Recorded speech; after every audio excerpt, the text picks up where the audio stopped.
bốc của giá lỡ ông mày đã bốc xe nhóm mày nhưng mà cả lâu rồi bốc của giá mà rồi thì mới ngày nó như bốc xe này được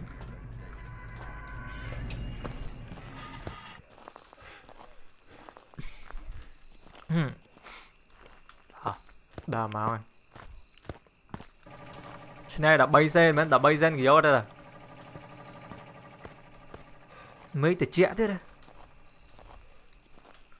mình bè băng xe bắt đông nè đông này mình bắt đông này cầm mũi bảy nít tí chứ này bay đó là ok bảy nít tí lên nè bay ăn xa lại nữa nè ok ta bán hồ lại cười nhóm lên mà play này lên nè thời gian vậy vậy trời hiệp bị bán trên đây IP là trên đây ai mà là ok tiệm lối màu này cứ bà các bạn á ọt lố cứ mẹn thay gì thế hay cái mẹn đi mòn đấy hay cái mẹn oni đấy họ cho mà tao bố đăng ta màu vậy kia được đọc màu trên mặt bay bà này talk to me please are you here give me a sign nhầm lên lươn để game đó đã cru này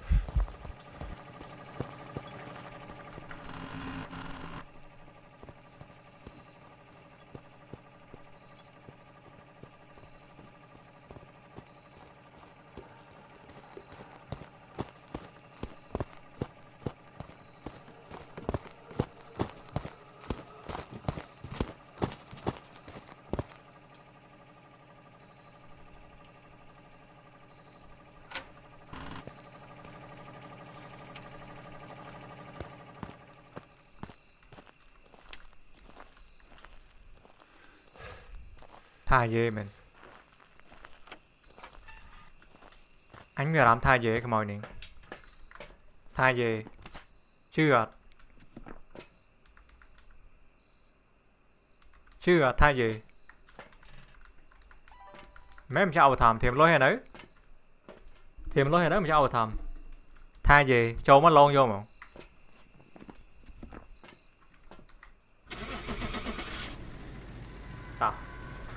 xem ơi ảnh nắng ấy miền anh khá biển nắng miền anh khá biển nắng miền đàn năng ảnh nắng ấy miền đàn năng này xem ơi mới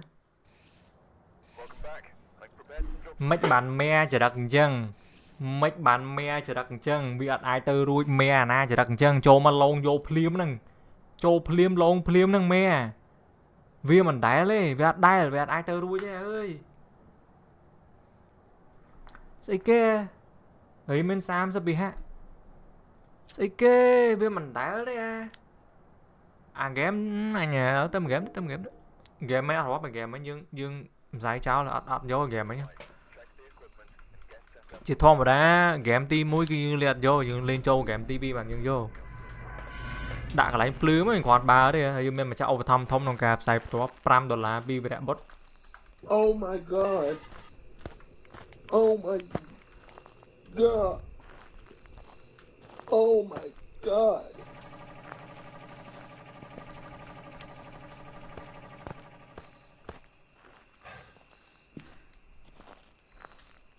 còn ba bạn đi plư đi mơ sủa mơ điใช้ มือ น้องตังมาเปกละแต่เจ้านักน้องตังนึงข้างแถวก็ได้เหมือนได้แต่เจ้าข้างขนม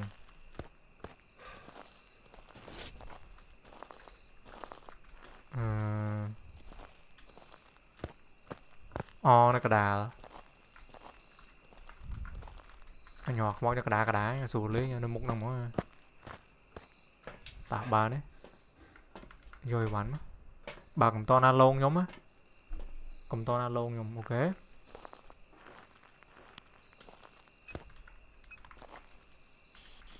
are you here can you talk to me please Nhưng mà vẽ nó mà em trên này vẽ nó trên này lấy nâng chả mớ trên này nè admin goes off thế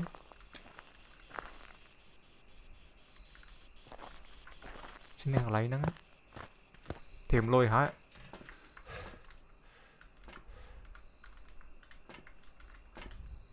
tìm lôi hả máu rồi.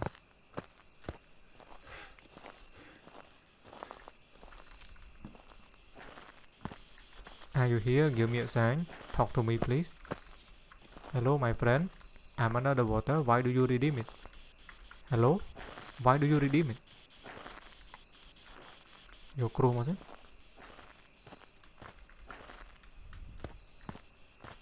Why do you redeem it? Do not redeem it. Tại on vô hồi mà.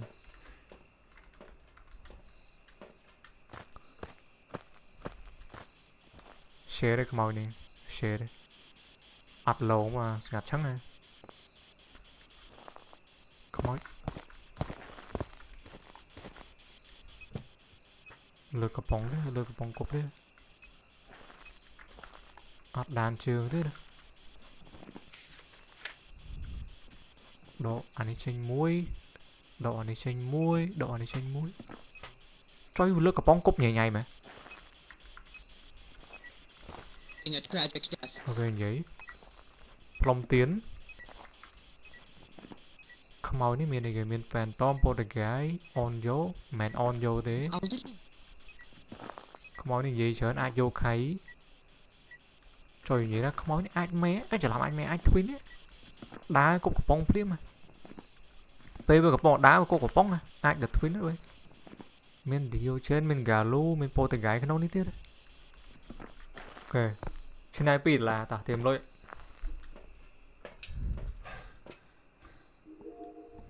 admin goes off thế không mau nhé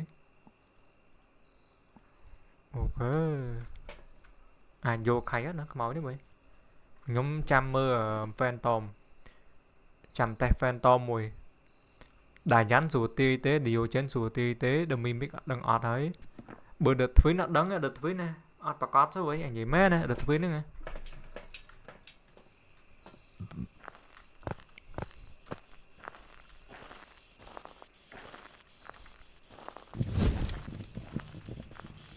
mạch mơ từ xe phơi xe đã ăn miên chẳng cứ nhóm miên áo bị lâu nhưng mà nhóm cha mơ phantom bây giờ bị lâu cứ vẽ sơ phải anh luôn đi bên bằng cái với pịch du mà anh đang sủa tia không máu như vậy chở nữa nè anh sao vô khay mà are you here vô khay can you loan me anh hơi gì với không mà Margaret Sherman hello Margaret Sherman are you here Margaret Margarita arrivederci golami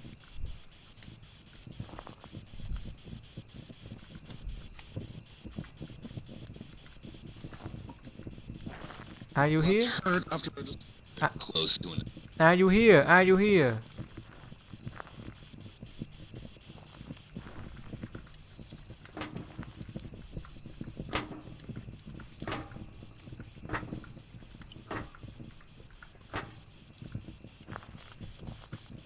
lên lên nhé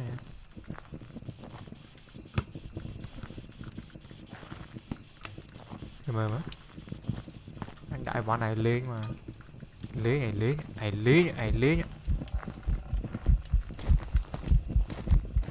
mình phe to mấy màu đi anh chọc lên không vung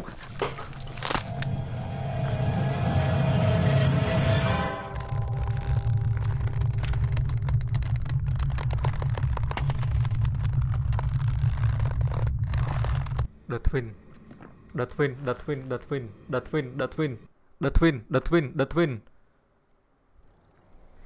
Welcome back.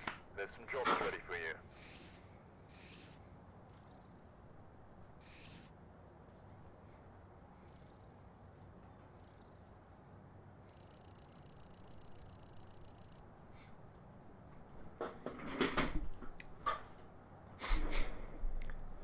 Trời kìa che lên tụi bay ngọt vào đâu gì vậy men tụi bay ngọt vào đâu mình đang nhung ngóp rồi ra tẹt chơi mà cái lạnh vốn mấy tranh ra rồi nhỉ tẹt chơi mà cái lạnh chưa và cắt vô này vừa mới đá ra rồi nó tẹt này nữa mua lại để nhom đang ra đợt thuyền đời xa cái lạnh với đa tròn bờ nó về về cái bông đa nó môi tiết về từ lực cái bông cục nhưng mình đã khao về miền pi thôi dương miền gì ghế game update độ curse object curse object ở đâu ở đai pa đây curse object ở đai hồ mơ vậy mà miền rất không này không xét miền à ở đai pa ra curse object này miền đại ở đây miền đây ở đại ở nhưng mà tặng đơn curse object miền gì cả miền mà go giếu là nếu đây tao tao xin được dương xin được lượt này cứ dương xin để rùa ok dương ấp xin để ngọp đi dương xin để rùa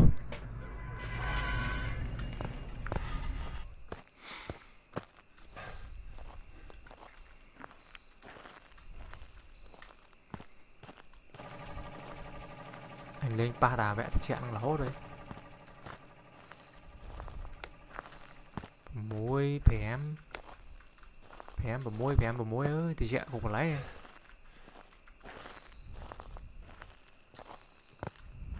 bao lần cái pin nhăng mất rồi dương miền ha sập xén pi xe đây tao ti trai pram là mến vẽ năng mấy ti thử á anh cất đây cất vẽ năng này ok tao vẽ năng như ti thử đấy ắt cất ngọp đấy xin hai mật là mến tao thêm lôi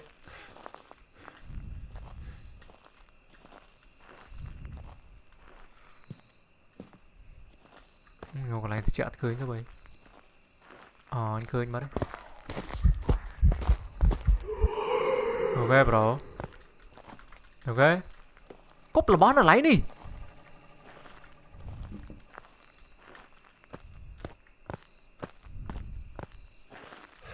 Chopson con bé đợt twinទៀតđấy con bé đợt twinទៀតđấy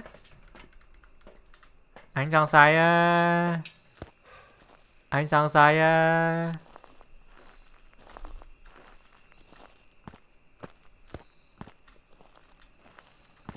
lên lột vào đây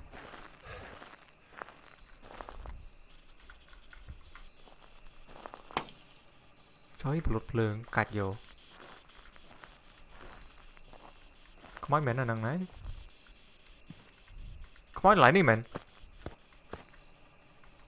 cả đào mũi ong xe lấy đi nó lấy nữa máu chừng ngáy mẹ này và lột lương bao lương đi mới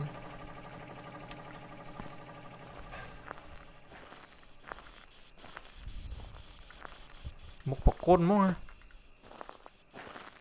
nhầm vô là bỏ ca phê luôn hỏi ắt xú lên anh bạ co là lấy ắt xú lên tờ hỏi tao miền đó ăn xú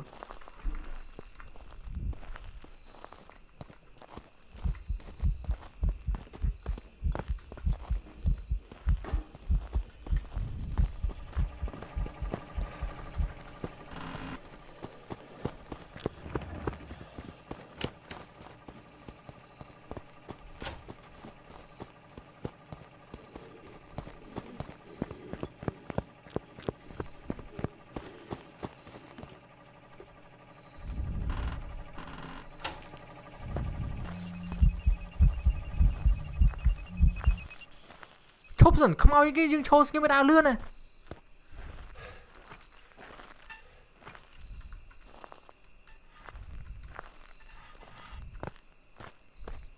gà lù mấy nó xí sao say gà lù chứ có mấy gà lù không ao mấy đào dư tê mấy cái đào dư tê không ao mấy nhá à còn này nhâm cho nó một con liêm đào lươn mà với tròn với đa pai cái bạn đa lươn đấy mấy nhỉ trời long lươn bảo viết anh vô là bỏ cà bê luôn mua cho mò cá đây ơi ăn cá đã bỏ cà bê luôn mua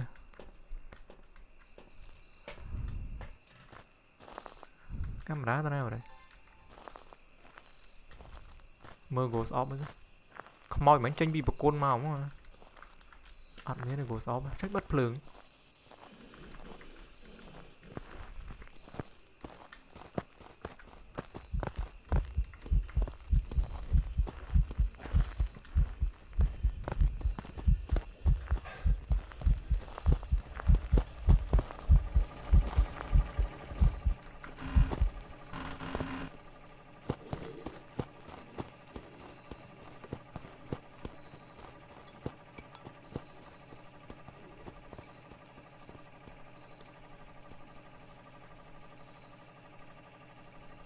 Thay dê mấy này.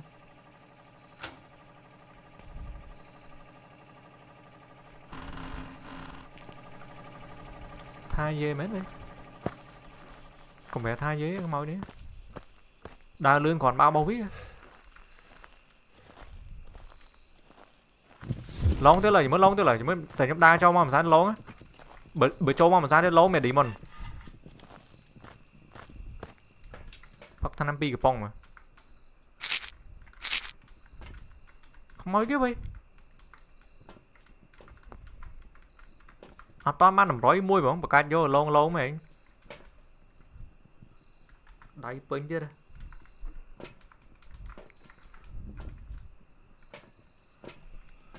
Hàn tu định mẹ này đợt cái hàn tu không nói long lươn mà trách bất lương à linh. Bất phải thế đây. Không nói đi màn chiến này nè, đội chiến tranh mùi. Ai thay dễ được cái đi món em đắng rồi vậy. À lấy nhóm châu ra mà ra được nhóm châu tới phím mình long phím mà đang đi món này màu này mình gặp về năng.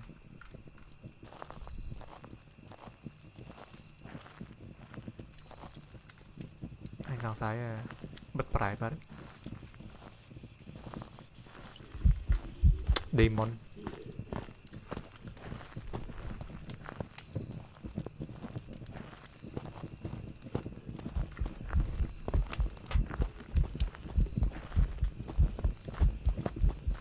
đà lươn bảo quý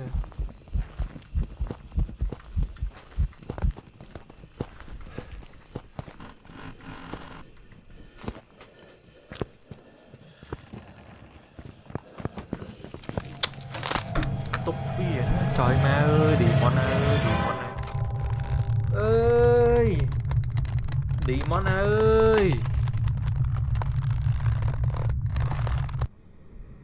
tục thủy ấy này nó cho mà cao này tục thủy ở vấn năng ấy nè Oni trời mà Oni mình có gì bắn anh ăn vô lê Oni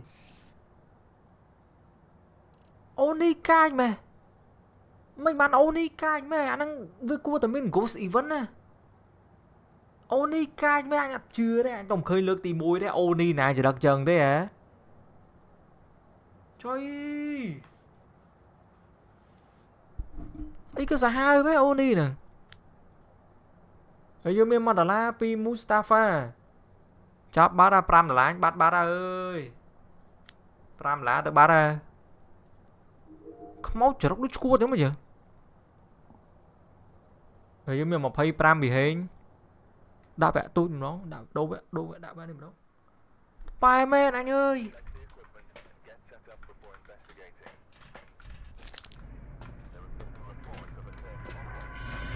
Oni với cô thì mình ghost event với cô tầm mía em đại ớt này mấy bạn ăn mình ghost event này cho nó lon vô món à tao vẽ em trên này vẽ nó vẽ nhóm này nhưng mà chưa ra bị lon em cá để vẽ đi mà chả mới Pample nè vậy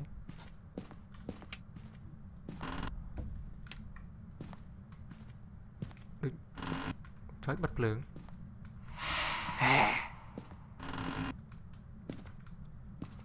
mày linh mấy này mày linh mấy máu nha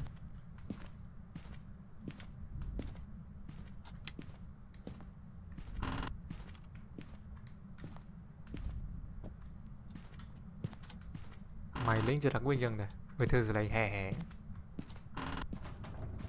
không này ok cười mỏi anh cười nhảy con đại bạn đã mỏi được lại thuê lại nắng sủa nhưng mà rồi bạn nó ta không mỏi ní slow đá và đã man share đấy mỏi ní mà rồi phía rồi vẽ năng vẽ năng cận lối ấy ghost event khơi cho mà cái lấy mình có đấy về là Oni mỏi cái chẳng là có cổ cài bên này máu nha chẳng mấy bạn đấy phật tặc mình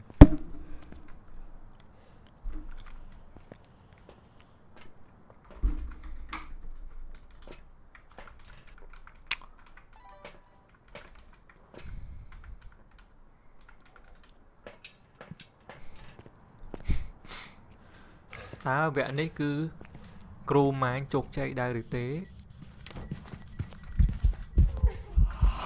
rồi mà ghost Ivan này trong cạch mấy nha bật lương ghost bật lương lâu chứ bật lương lâu chứ bật lương lâu chứ bật lương lâu chứ hả hả hè lâu chứ hè lâu chứ hè lâu chứ hè lâu chứ mới có hè mới có hè mới hè lâu chứ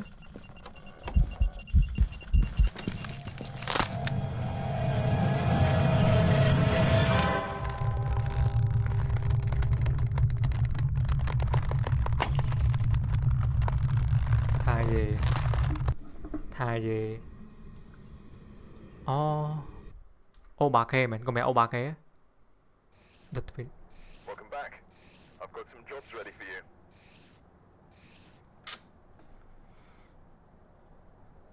anh nhà toàn bán lên thế vậy đó crew nó nhầm đạn nó mót phia nó nghe hơi bị chênh bị cái nông tốt bị chênh bị trong và tốt mau bị chênh bị trong và tốt hay hô hả cả lại cả lão anh crew nó tình tiết gì mày này vọt si crew á với nó khéo cả lão anh crew hả mày nhá lò mấy à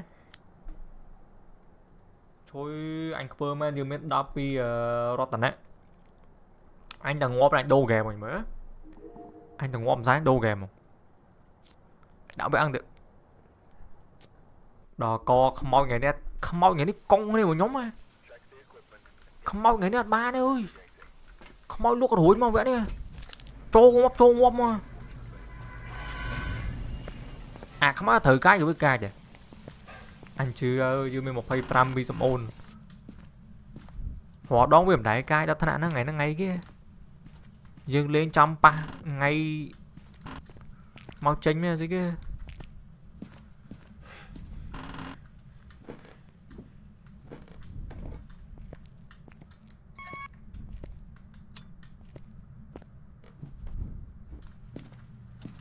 đó rồi đập định mẹ đây lòng này không mọi nơi tập một mà đời bầm muối năng lấy nữa nó kéo được một không này hết mà đông nó lấy nó cả đá năng một bảo con này bạn đã không mọi nơi cả đá năng mất anh đã có luôn là nắng bên tranh miền Nam mau rồi bố tranh miền Nam mà cho mời đã lấy năng này ông bé lấy à có bạch thọc tiếp đừng mà nhớ đấy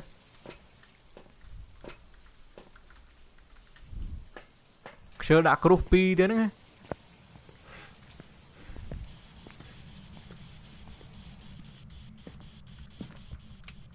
talk to me please are you here give me a sign hello my friend anh pass xe đi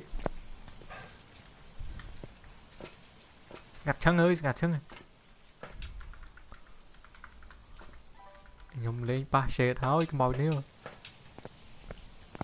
cùng to na nế mới cùng ca pi mà mấy bạn dương ca mày hả mấy bạn chơi ca mày mình goes off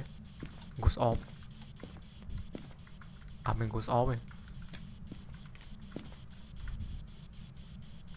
ca mấy dương nè hả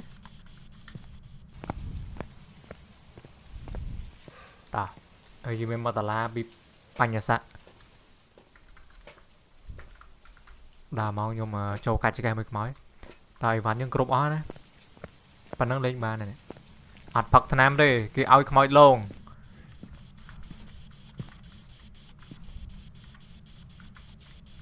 đã cắt bờ tròn bờ rồi đấy ạt miên đan trương tế mền rê tế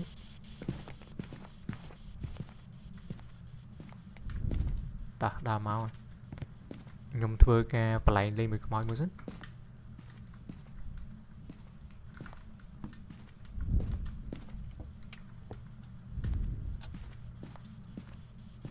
are you here can you talk to me please bà share được màu này ngặt chân muốn ad free thế dot ad load EMF I mean load đây sao muốn ngặt chân muốn màu cái trời đặc chứ Are you here? Give me a sign. Carol what? Hello Carol what? Are you here? Can you hear me? Can you hear me Carol what? Do you want to come play with me Carol what? You want to come Carol what? Lấy buôn mà đặt. Buôn đặt cát. Hello Carol what? Anh hơi chung màu rồi. Đối. At free.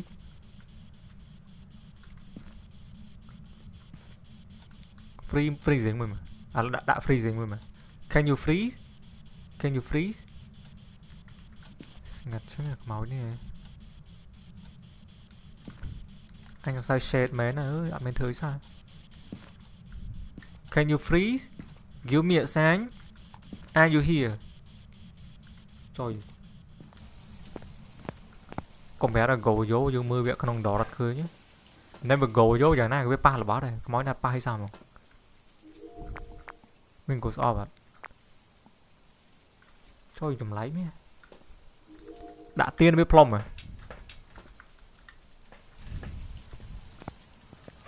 Share đây, mọi đi share đây. Plum tiên ạ.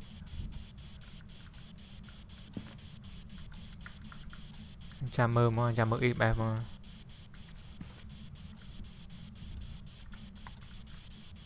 Ăn gì vậy sao? Anh biết bao lương rồi ăn gì vậy? Bát vì lư rồi lấy bát vì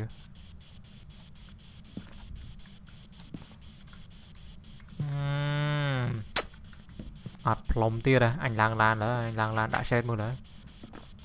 Plum của mình ấy. No man shit. No man.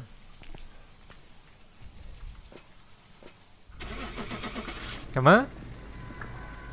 No man.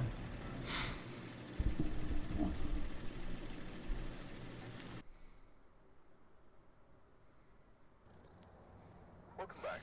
There's some jobs ready for you. Mình đi món này. Mình đi món này nắng này. Cho nên mới chỉ được bỏ xe đó. Cứ vì ăn pa là bỏ. Mọi class tụi bởi vì ăn lồn mến. Bàn tay và pa là bỏ bẹp bằng từ trong bị load EMF.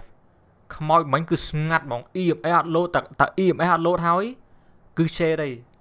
Nhưng mà cô mai tha mấy cường cho ngày đi tí bà làm tay gọi là bà con ngọc. Đã cam lên cam mà 9 năm mà vẽ được. Ta lấy những 9 năm vẽ tôi mua nó cam mua toàn màn trên này. Trời.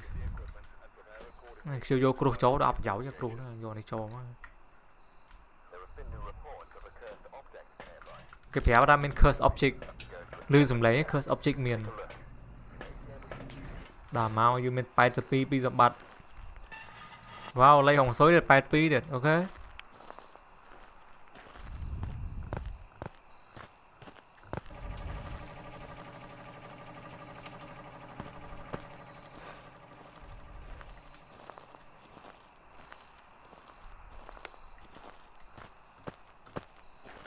Mọi nơi mộng mua được. Mọi bao phương. Hello bro. Ray chú. Mấy bạn pro ấy bao phương vậy hả? Mấy bạn pro ấy bao phương vậy? Ok bro. Ray chú.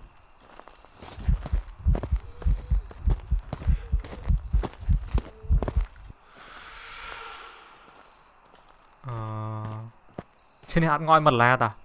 Trên này hạt ngọt mật là. Trên này hạt lấy nè.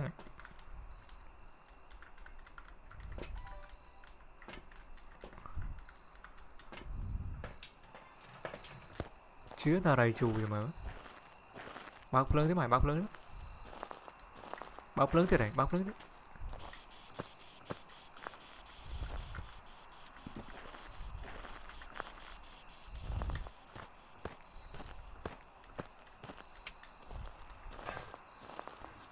Vô là bỏ cà phê luôn hả? Clyde mà lấy đào trô không play tranh đó bị bật phí á. Nó bánh ha mà đón ấy, ngon mà đón ấy. Đi bán bánh đáy đây. Thì mình mặt ở lá cho họ bấy PPC. Ta mà nói không bấy.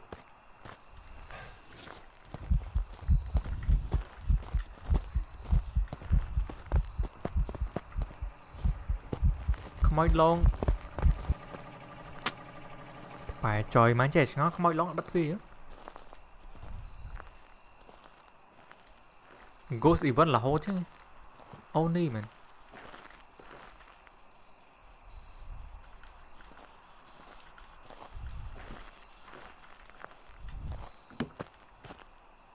Cúp là bó cúp ấy bên đó nha, khmoi trời khmoi sực cám rồi đấy. Scam bỏ kê vậy. Nhưng mấy thảo đã điều trên rồi đó khi đào dự tuyển.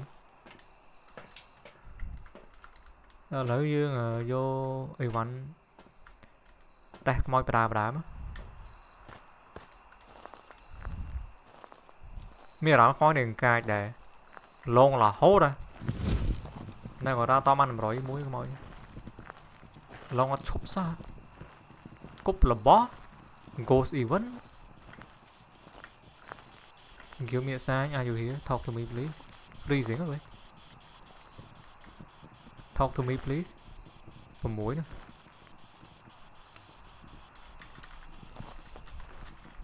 Mày đọt cả đá một ảnh.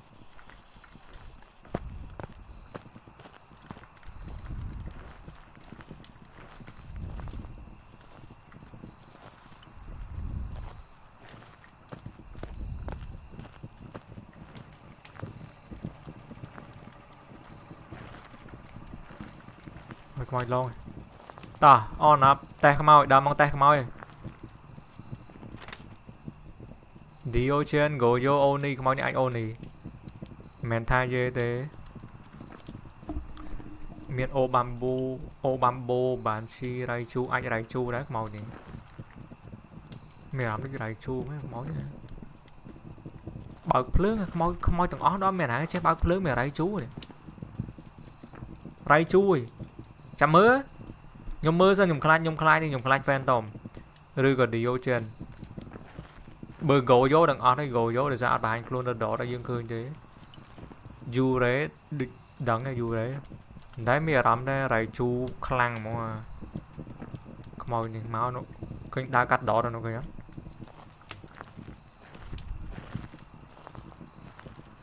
Raichu đa là hốt đa cắt lấy nó là hốt đây. Anh cũng đa châu đấy chơi tẹt chương cho lấy. Chà mơ mà.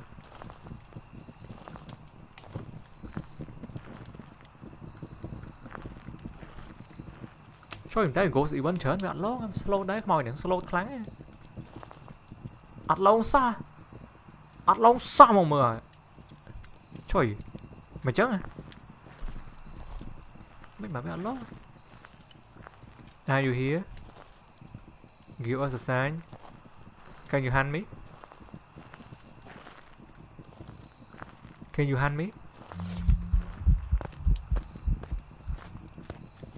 Ghost event ắt lông man, ắt lông này, không ắt lông này. Ghost event nè. Nhóm tớ lại là ngất mốt rồi, nhóm tớ lại là ngất với lông mà.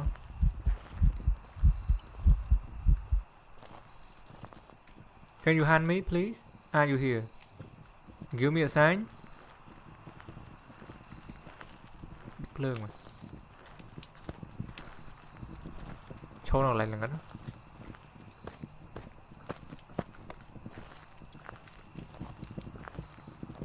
Ok em cho lại là ngất bên lâu rồi. Chờ mơ mới. Are you here? Give me a sign. Talk to me please. Mẹ Oni đấy, Oni nãy chỉ đặt chân đấy. Oni của ca trên đó nghe. Không nói đi mẹ Yurei đấy, Yurei season này thì tích này ngọc phim này trâu. Chăm ơn Diogen mới được, lại Diogen đấy. Chăm ơn mà. Chơi đưa lấy cái nó lấy còn nghe mấy nữa chơi cái. Ất có ta Diogen chứ với mẹ lắm đầy chu lắm. Chơi bất phơ mặt chốc dân bất pride mình.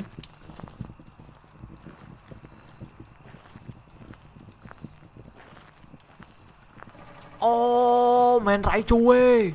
Men Raichu ơi. Men Raichu tê. Trời không ơi kia vô khay mình. Nhóm mẹ lắm là vô khay. Nhóm mẹ lắm là vô khay. dương nó ngay vì việc vặt lâu quá nè coi nhở nhóm trâu được bài với nhóm giấy ở vực khăn á. Are you here? Can you talk to me please? Ghost. Hello Ghost. Hello. Are you okay vậy? Lo anh mà you okay? Are you okay? Hãy lo anh mất, lo anh tính mất. Lo anh mất. Hello you okay? Are you here you okay?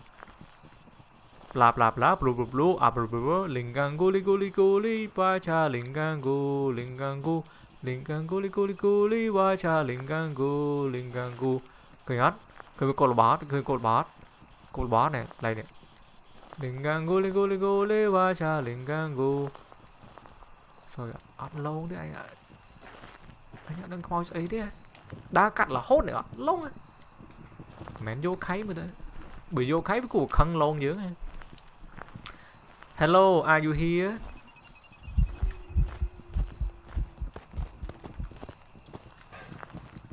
Nhóm chăm mơ điều trên mời cùng tôi nè, nhóm chăm mơ điều trên mẹ điều trên.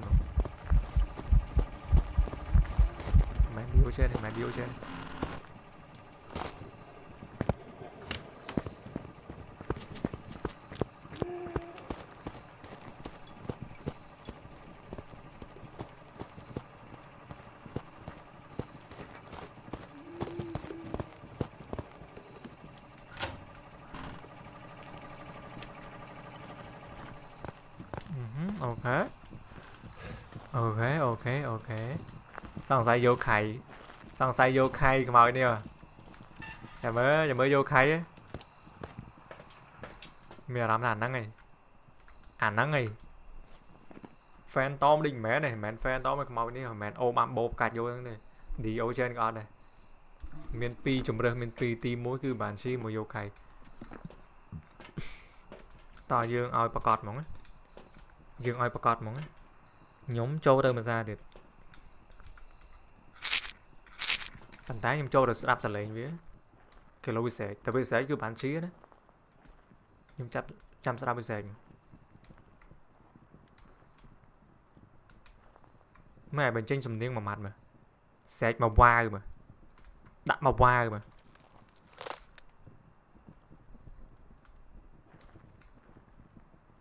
come on. Nhưng mà chẳng gì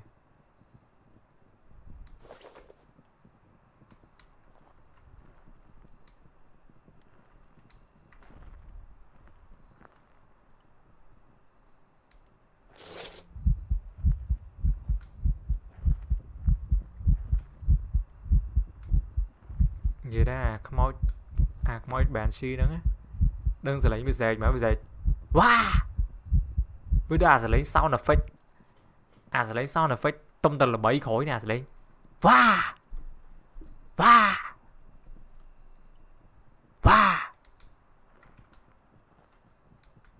vô khay man ọt lưới ơi scat chân ơi lưới đây à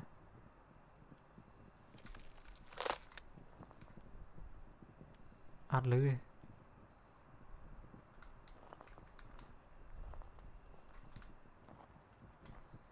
vô khay ta ăn lưới ta crew máy đi tới đây được tê vô khay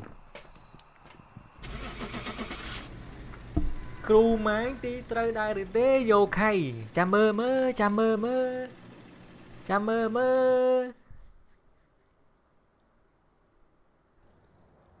Welcome back. There's some jobs ready for you.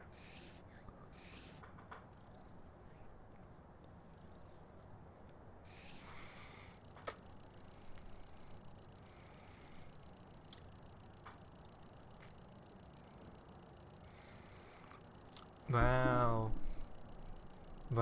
cha man cha đó dương miền đọc sen PC tha wow miền màu go giếu đấy miền màu go giếu nó nắng đấy nhưng bé mà ngày ní bạ co cả đấy coi dương tí thử đây nhưng bé tụi bé nhom ngọt của nhom tí thử đây trời dương miền màu lá bây giờ phép mau mà cháu thăm mau trời lên em đó ngày đi nhưng bé còn bao nhiêu ngày khá ơi ngày khá trâu máu ăn ngọt em đã tì kho lột ngày ní cứ dương trô máu cứ đã trâu mà ở dưới miền Hà sắp pi giờ đây ta mà cháu over thăm tha lên trên này mà đâu tới đây pram là đó tới mà game trong gói đó đã mà game trong gói vô pram là rồi nói like mấy nấu năng like thứ gì like là gì tập bài nữa tao chạm dương cho bên đây em dương châu cam thì bục gì à lấy tới mà game trong đó vô pram là muối là vậy nhưng mà nó không bày trôi qua mà là vậy nó không búa nè bạn lên hồng rồi đã bà có mấy bạc mấy cái ở trong ngọc liên bế gì vẽ đi thật mấy lông cháu nó hút tên đi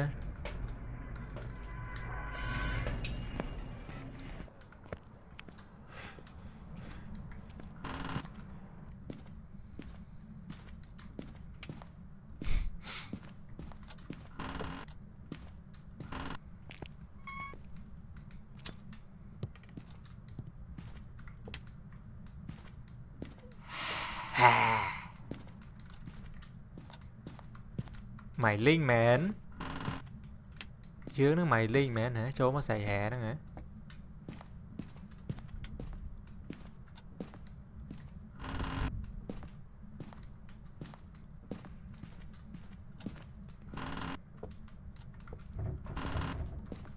mày lương lấy bạc thôi chơi thuê mua nè nè mấy bạn nó thật chèn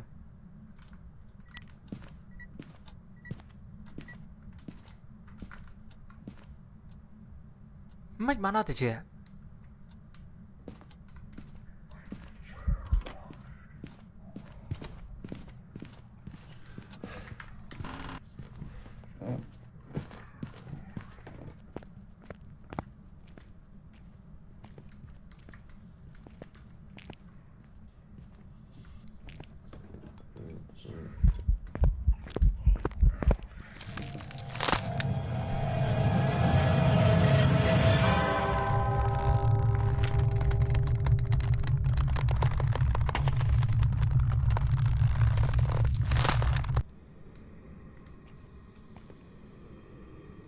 Demon Welcome back. There's some jobs ready for you.